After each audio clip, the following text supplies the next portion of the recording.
فيا أيها المسلمون، ما الذي غيركم حتى بتنا نرى التزاحم على أماكن اللهو والضرب؟ يا أيها المسلمون، ما الذي غيركم حتى بتنا نرى الرجال مع النساء في المسارح والحفلات جنبا إلى جنب؟ يا أيها المسلمون، ما الذي حل بكم حتى بدنا نرى النساء والفتيات يتراقصن مع الشباب جنبا إلى جنب في منظر والله تقشعر منه الأبدان وترتجف منه القلوب؟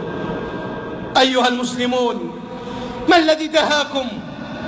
ما الذي دهاكم فقست قلوبكم وجفت مشاعركم وتبدلت أحاسيسكم فبتم ترقصون على جثث قتلى حربكم المدافعين عن دينكم ومقدساتكم وبلادكم؟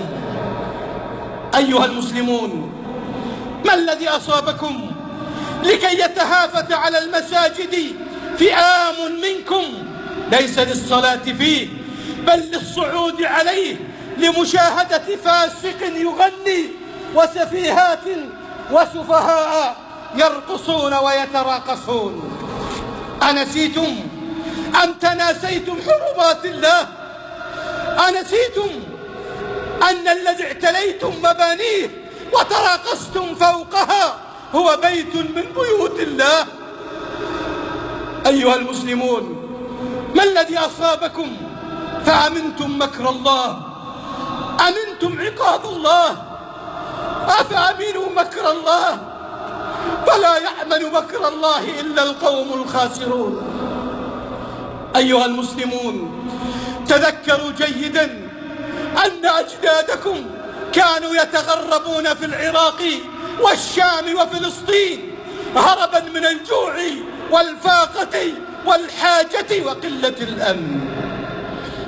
أيها المسلمون، تذكروا أن